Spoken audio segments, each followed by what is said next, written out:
नमस्कार सभी साथियों का, मैं कृष्ण कुमार आप सभी का स्वागत करता हूं के नर्सिंग क्लासेज में। और जो आज हमारा जो टॉपिक होने वाला है वो है कोल्ड चेन, जो कि एक कम्युनिटी हेल्थ नर्सिंग का एक टॉपिक है। ठीक है, इसमें से बहुत बार क्वेश्चन पूछे जा चुके हैं, तो कोल्ड चेन आज अपन पढ़ने वाले हैं। तो सबसे पहले देख लेते हैं इसकी डेफिनेशन की बात करें तो जो कोल्ड चेन होती है ये एक सिस्टमेटिक क्या है, एक प्रोसेस है। सिस्टमेटिक एक प्रोसेस है किसका? वैक्सीन के ट्रांसपोर्ट एंड स्टोरेज का। सिस्टमेटिक एक प्रोसेस है वैक्सीन के ट्रांसपोर्ट और स्टोरेज का, जिसमें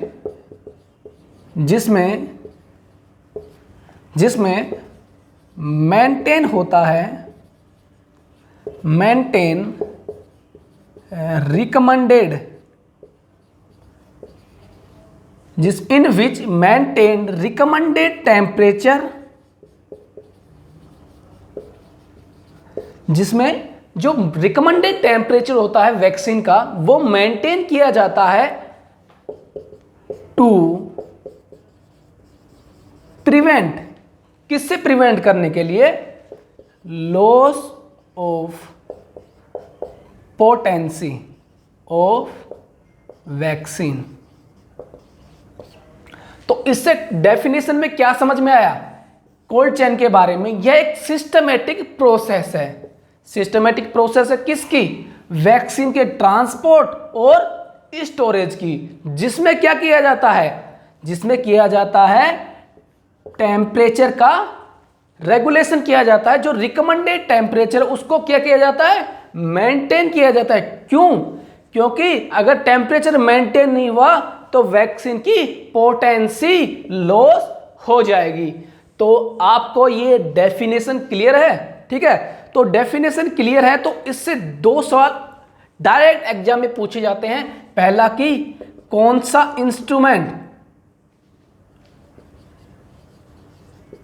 इंस्ट्रूमेंट यूज किया जाता है टेम्परेचर को चेक करने के लिए?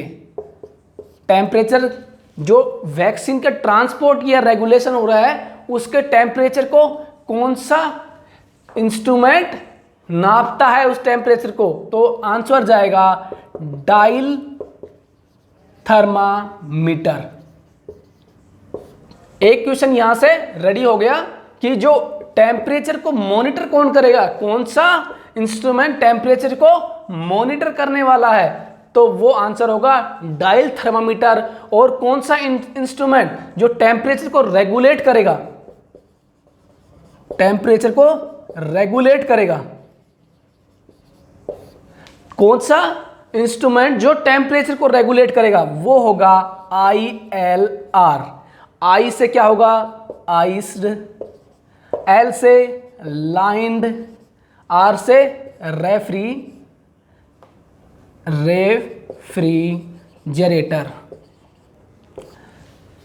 तो इसमें अपन ने क्या समझा? सबसे पहले डेफिनेशन समझी। डेफिनेशन में क्या समझा अपन ने? कि यह वैक्सीन के ट्रांसपोर्ट और स्टोरेज के लिए जो कोल्ड चेन होती है वो वैक्सीन के ट्रांसपोर्ट और स्टोरेज के लिए यूज में की जाती है, जिसमें क्या किया जाता है? उसमें टेम्परेचर का मेंटेन किया जाता है जिससे वैक्सीन की पोटेंसी लॉस ना हो। इसमें कौन सा इंस्ट्रूमेंट यूज किया जाता है टेम्परेचर को चेक करने के लिए? वो किया जाता है डायल थर्मामीटर। और अगर मैं बात करूं उसका रेगुलेशन किसके द्वारा होता है? वो रेगुलेशन होता है ILR, आइस लाइंड रेफ्रिजरेटर। ठीक है, यहां तक सभी को क्लियर है? अब बात कर लेते हैं आइस लाइन थर्मामीटर कैसा होता है, उसमें वैक्सीन कैसे कैसे स्टोर किए जाते हैं। ये एक आइस लाइन थर्मामीटर, आप नहीं आइस लाइन रेफ्रिजरेटर मान लो। ठीक है, इसके अंदर जो नीचे की दो रो होती हैं, 2 रो, जो नीचे की 2 रो रहेंगी, नीचे की 2 रो रहेंगी, वो फुल्ली फ्रोजन आइस की रहेंगी। ठीक है, ये फुल्ली फ्रोजन आइस की 2 लेयर हो गई। इसके बाद में बात करूं मैं इससे जस्ट ऊपर, यहां पे रहने वाला है ओपीवी, इससे ऊपर मीजल्स, इससे ऊपर बीसीजी, इससे ऊपर की बात करें तो रहेगी टीटी या बीसीजी, इससे ऊपर हेपेटाइटिस बी। ठीक है, ये इनका क्रम रहने वाला है। ठीक है, सबसे नीचे नीचे क्या रहेगा, सबसे नीचे दो रो रहेंगी, वो रहेंगी फुल्ली फ्रोजन आइस की रहेंगी। ठीक है, ये 2 रो नीचे वाली। उसके बाद बात करें तो वो रहेगी ओपीवी की, ओरल पोलियो वैक्सीन की। ठीक है, उसके ऊपर मीजल्स की। ठीक है, उसके ऊपर बीसीजी, उसके ऊपर टीटी या बीसीजी दोनों, और सबसे ऊपर रहेगा वो हेपेटाइटिस बी की वैक्सीन रहने वाली है। किसमें? ILR में। ठीक है, आइसलैंड रेफ्रिजरेटर में ऐसे वैक्सीन का स्टोरेज ऐसे स्टोरेज होने वाला है। ठीक है, सभी लोगों को क्लियर? ये याद करना है। सबसे नीचे ओपीवी, सबसे नीचे की बात करें 2 रो रहेंगी आइस की, उसके ऊपर ओपीवी, उसके ऊपर मीजल्स, उसके ऊपर बीसीजी, उसके ऊपर टीटी और बीसीजी, सबसे ऊपर हेपेटाइटिस बी की वैक्सीन को स्टोर करने वाले हैं। ठीक है, यहां तक सभी क्लियर?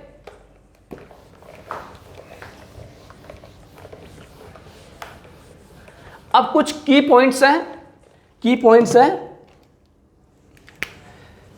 की बात करते हैं।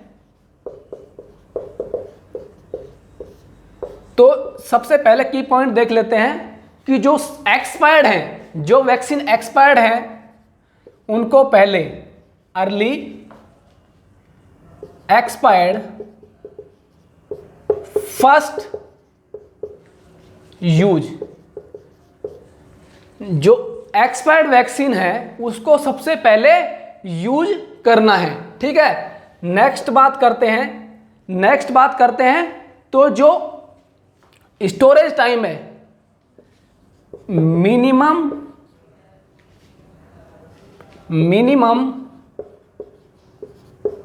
स्टोरेज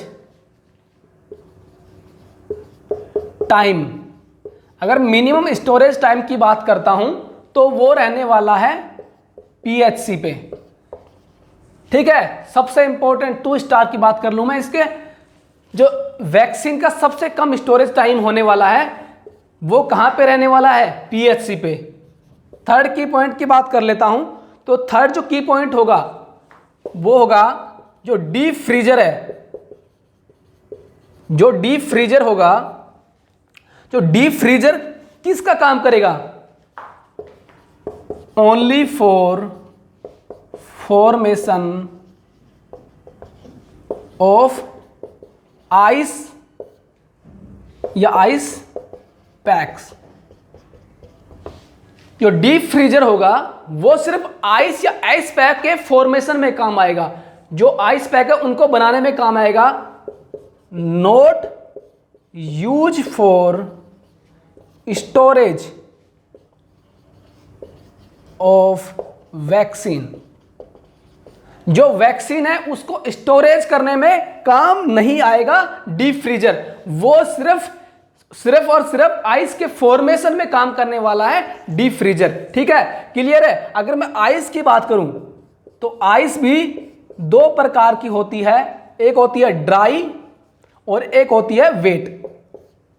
जो ड्राई होगी, ड्राई क्या होती है? ड्राई के अंदर सॉलिड फॉर्म में कार्बन डाइऑक्साइड होने वाली है, और जो वेट होता है उसमें आइस के साथ में अमोनिया मिला दिया जाता है, तो वो एक वेट आइस हो जाती है, और ड्राई आइस में सॉलिड कार्बन डाइऑक्साइड होने वाली है। ठीक है, यहां तक क्लियर? आगे बात करते हैं पॉइंट्स में ही।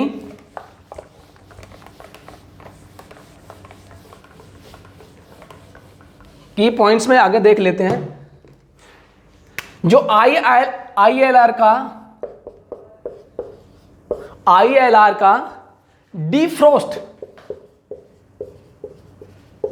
जो डिफ्रॉस्ट होगा ILR का मतलब जो उसमें बर्फ जमी हुई है उसको डिफ्रोस्ट करते हैं, मतलब बर्फ जमी हुई उसको हटाते हैं, उसका अगर टाइम की बात करें, defrost time once a month, एक महीने में एक बार ILR को डिफ्रोस्ट करने वाले हैं। नेक्स्ट की पॉइंट की बात करें तो जो ILR का टेम्परेचर, ILR का टेम्परेचर चेक जो होगा, ILR का जो टेम्परेचर चेक होगा वो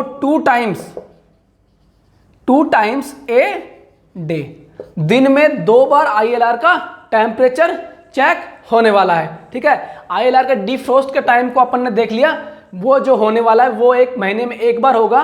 ठीक है, और जो ILR का टेम्परेचर जो चेक होगा वो 2 बार होगा दिन में। ठीक है, नेक्स्ट बात कर लेते हैं। अगर मैं ILR के अगर मैं बात करता हूं कि वो कितनी, अगर ILR को 8 घंटे अनइंटरप्टेड,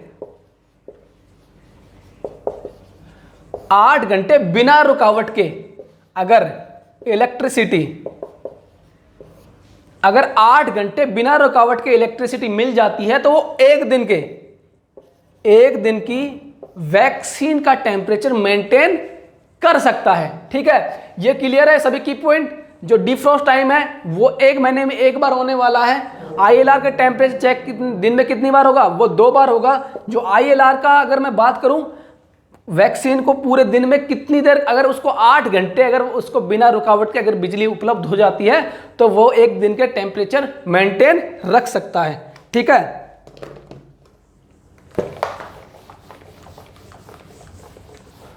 की पॉइंट्स आपने देख लिए हैं। अब नेक्स्ट बात कर लेते हैं स्टोरेज से ही कि कहां पे कितने टाइम के लिए। सबसे पहले देख लेते हैं कौन से लेवल के बाद देख लेते हैं कंपोनेंट के बाद देख लेते हैं टेम्परेचर और लास्ट में स्टोरेज टाइम। ठीक है, लेवल के बाद कंपोनेंट। लेवल में देखते हैं फर्स्ट देखते हैं अपन स्टेट लेवल पे देख लेते हैं या फिर रीजनल लेवल। स्टेट लेवल या फिर रीजनल लेवल पे देख लेते हैं। यहां पे होता है वॉक इन कूलर फर्स्ट, और सेकंड होता है walk in freezer, walk in cooler या वॉक इन फ्रीजर। अगर मैं इसके टेम्परेचर की बात करूं तो यहां पे टेम्परेचर होने वाला है +2 degree Celsius to +8 degree Celsius. ठीक है, और इसमें वॉक इन फ्रीजर की बात करूं तो यहां पे रहेगा -20 टू -40 डिग्री सेल्सियस। ठीक है, स्टोरेज अगर मैं बात करूं स्टेट लेवल या रीजनल लेवल पे, यहां पे जो कंपोनेंट रहेंगे वो फर्स्ट रहेगा वॉक इन कूलर और सेकंड रहेगा walk in freezer. Walk in cooler का टेम्परेचर रहेगा +2 टू +8 डिग्री सेल्सियस, और वॉक इन फ्रीजर की बात करें तो वो होगा -20 टू -40 डिग्री सेल्सियस। अगर स्टोरेज टाइम की बात करें तो यहां पे स्टोर कर सकते हैं 3 मंथ्स। बताओ क्लियर है? ठीक है, फर्स्ट ये हो गया। अगर सेकंड की बात करता हूं मैं, यहां पे सेकंड बात करते हैं अपन CHC या फिर डिस्ट्रिक्ट लेवल। ठीक है, CHC या फिर डिस्ट्रिक्ट लेवल की बात कर लेते हैं। यहां भी 2 कंपोनेंट्स होते हैं। यहां फर्स्ट होता है लार्ज ILR आइसलैंड रेफ्रिजरेटर और लार्ज डीप फ्रीजर। यहां पे 2 कंपोनेंट हो गए, लार्ज ILR और लार्ज डीप फ्रीजर। अगर इसका टेम्परेचर की बात करूं तो ये रहेगा +2 टू +8 डिग्री सेल्सियस, और लार्ज डीप फ्रीजर की बात करूं ये रहेगा माइनस, अगर डीप फ्रीजर की बात करता हूं तो डीप फ्रीजर का मिनिमम टेम्परेचर होना चाहिए, वो होना चाहिए -18 degree Celsius to -20 degree Celsius. ठीक है, और इसका स्टोरेज टाइम रहेगा वो रहेगा 1 मंथ। ठीक है, नेक्स्ट बात कर लेते हैं पीएचसी। पीएचसी लेवल पे यहां भी दो प्रकार के कंपोनेंट रहेंगे। फर्स्ट कंपोनेंट रहेगा वो होगा स्मॉल ILR और सेकंड रहेगा स्मॉल डीप फ्रीजर। ठीक है, जो स्मॉल ILR होगा उसका टेम्परेचर भी होगा +2 टू +8 डिग्री सेल्सियस और डीप फ्रीजर का होगा -18 टू -20 डिग्री सेल्सियस। ठीक है, और यहां पे भी स्टोरेज टाइम रहेगा वो रहेगा 1 मंथ। ठीक है, यहां तक क्लियर है सभी को? स्टेट लेवल रीजनल लेवल पे देख लिया। यहां पे होता है वॉक इन कूलर या walk in freezer. Walk in cooler का टेम्परेचर हो गया इसका, और वॉक इन फ्रीजर का भी टेम्परेचर अपने देख लिया। इसका स्टोरेज टाइम मैक्सिमम होता है 3 मंथ्स। इसके बाद CHC लेवल PHC लेवल पे देख लिया। अब नेक्स्ट देखते हैं सब सेंटर लेवल पे। यहां पे आपको दिखेगा नहीं, इसको हटा देता हूं मैं। ठीक है,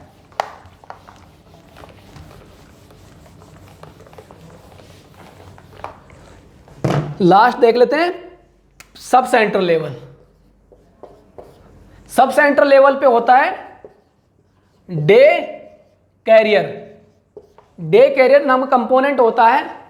ठीक है, यहां पे जो टेम्परेचर होता है वो -2 टू +2 टू +8 डिग्री सेल्सियस का टेम्परेचर मेंटेन होता है। ठीक है, और अगर मैं स्टोरेज टाइम की बताऊं तो यहां पे स्टोरेज टाइम नहीं होता। यहां पे जो डे कैरियर होता है उस पे 48 से 72 घंटे तक वैक्सीन रह सकती है, लेकिन जो डे कैरियर होता है वो नेक्स्ट डे, अगर आपको डे कैरियर मिला है तो वो आपको उसी दिन आपको इवनिंग शिफ्ट टाइम पे वहां पे जमा करवाना पड़ेगा। ठीक है, और नेक्स्ट डे नया डे कैरियर वहां पे मिलने वाला है।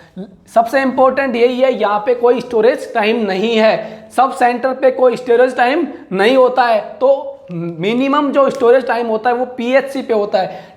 अगर सब सेंटर की बात करें तो वहां पे कोई स्टोरेज टाइम नहीं मिलेगा। ठीक है, और लास्ट बात कर लेते हैं सेशन लेवल, या फिर बोलते हैं इसको विलेज लेवल। सेशन लेवल या फिर विलेज लेवल। ठीक है, यहां पे क्या मिलता है, एक fully packed ice box. Fully packed ice box मिलता है, उसका टेम्परेचर भी +2 टू +8 डिग्री सेल्सियस होता है, और उसमें भी स्टोरेज टाइम नहीं होता। उसमें वैक्सीन 2 से 3 घंटे के लिए रख सकते हैं। ठीक है, मतलब किसी को वैक्सीन देके आनी है अगर गांव के अंदर, तो fully pack ice bag box में लेके जाएगा और तुरंत वैक्सीन देके आ जाएगा। तो वो 2 से 3 घंटे तक हो सकता है, लेकिन इसके बाद में वो वैक्सीन की पोटेंसी खत्म होने लग जाती है। तो सबसे ज्यादा